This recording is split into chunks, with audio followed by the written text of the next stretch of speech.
एक बार की बात है। धनीचंद नाम का एक सेठ था जो स्वभाव से बेहद कंजूस था। उसके पास कोई भी नौकर ज्यादा दिन के लिए नहीं टिक पाता था। उसकी एक बड़ी वजह ये थी कि उसके यहाँ जो भी नौकर आता था, सेठ उसके सामने काम देने से पहले अपनी 3 शर्तें रख देता था। पर कोई भी नौकर उन शर्तों पर नहीं टिक पाता था और कुछ ही दिनों के पश्चात खुद ही नौकरी छोड़कर चला जाता था। ऐसे ही एक बार सेठ के पास मदन नाम का एक व्यक्ति नौकरी के लिए आया और बोला, सेठ जी, मैं बड़ी दूर से आया हूँ आपके पास, कोई काम मिलेगा? सेठ धनीचंद मन ही मन थोड़ा मुस्कुराते हुए, क्या काम कर सकते हो?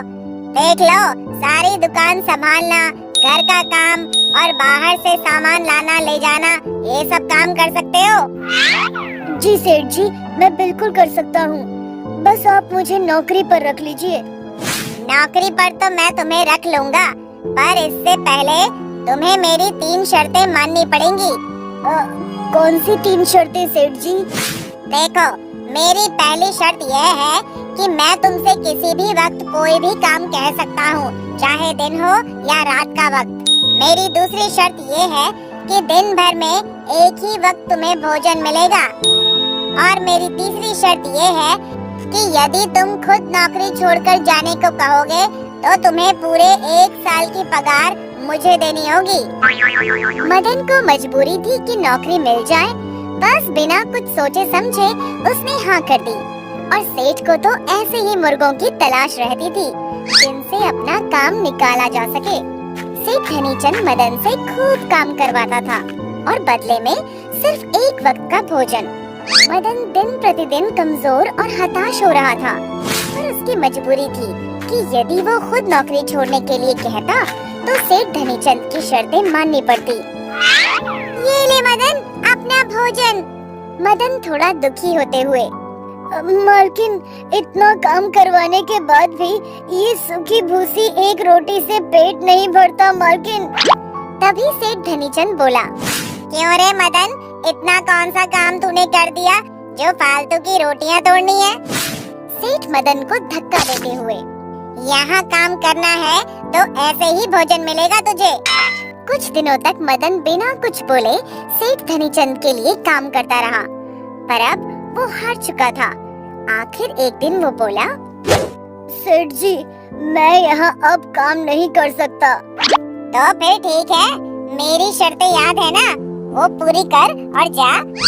मदन को हार कर सेठ ध्यानचंद की तीनों शर्तें माननी पड़ी और 1 साल की पगार भी उसने अपनी माँ की कंगन बेच के सेठ को दे दी। अपने गांव पहुंचकर एक दिन वो नदी किनारे बैठा था। तभी उसका एक मित्र रमेश, जो बचपन से उसे जानता था, उसके पास आया और बोला, अरे मदन, तू शहर से कब आया और मिला भी नहीं? रमेश के बार बार पूछने पर मदन ने अपने साथ घटित सारी घटना रमेश को बता दी। रमेश सब कुछ चुपचाप सुन रहा था। उसे सेठ ध्यानचंद की करतूतों पर बहुत गुस्सा आ रहा था और वो मदन से बोला, मदन मेरे भाई, मेरे दोस्त, जरा मुझे उस सेठ ध्यानचंद का पता दे और कुछ दिनों बाद मुझे यहीं मिलना। मित्र, तुम ऐसा क्या करने वाले हो? बस तुम देखते जाओ मदन। रमेश मदन से पता लेकर सेठ ध्यानचंद से मिलने चल दिया।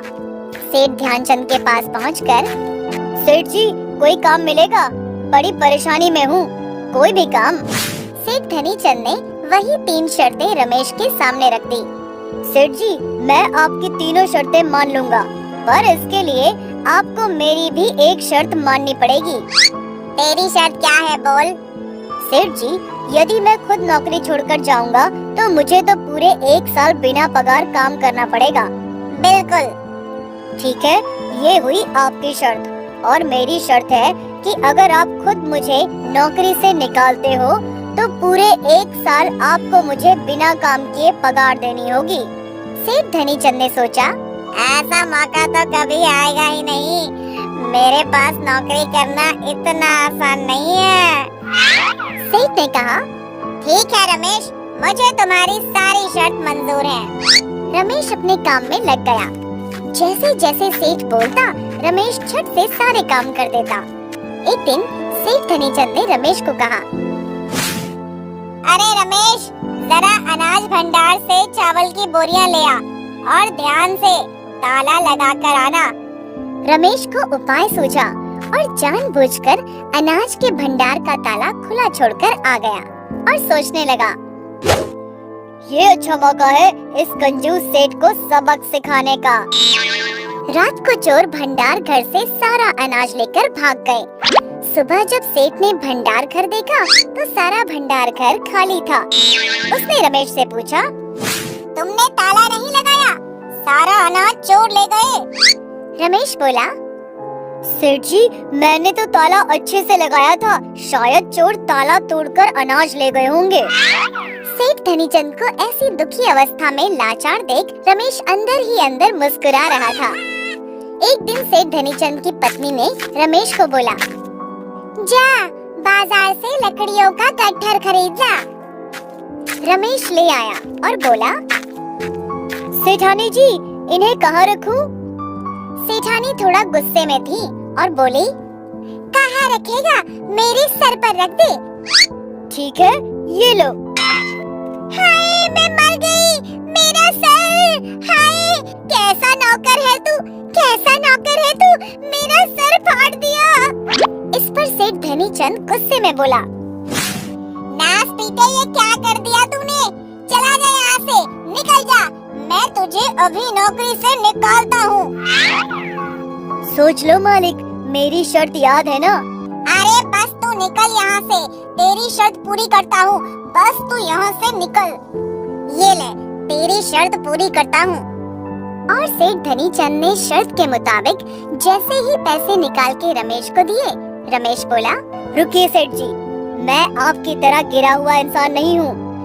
मैं तो बस आपको आपकी गलती का एहसास दिलाने ही यहाँ नौकर बनकर आया था। आपको मेरा मित्र मदन तो याद होगा ना? बस उसके साथ हुए अत्याचार का बदला लेना था, सो आपसे ले लिया। बस आप मेरे मित्र की पगार दे दीजिए जिस पर उसका हक था। मैं यहाँ से चला जाऊंगा। सेठ धनीचंद मुंह लटकाते हुए बोला, ये लो रमेश, तुम्हारे मित्र की पगार। रमेश खुशी खुशी वापस चला गया और सीधा मदन के पास जाकर सारी बात बताई और बोला, ये लो मित्र, तुम्हारी अमानत, तुम्हारी मेहनत की कमाई। मदन ने रमेश को गले से लगा लिया और बोला, मित्र, आज तुमने दोस्ती का हक अदा कर दिया। जैसे को तैसा मिल चुका था। सीख। दोस्तों, इस कहानी से हमें यही सीख मिलती है कि सच्चे दोस्त की पहचान मुसीबत के वक्त ही होती है। दोस्तों, हमें उम्मीद है कि आपको हमारी ये कहानी पसंद आई होगी। कृपया हमारे चैनल को सब्सक्राइब करें और सभी अपडेट्स के लिए बेल आइकन जरूर दबाएं। और हाँ, वीडियो लाइक और शेयर करना मत भूलिएगा। Bye bye.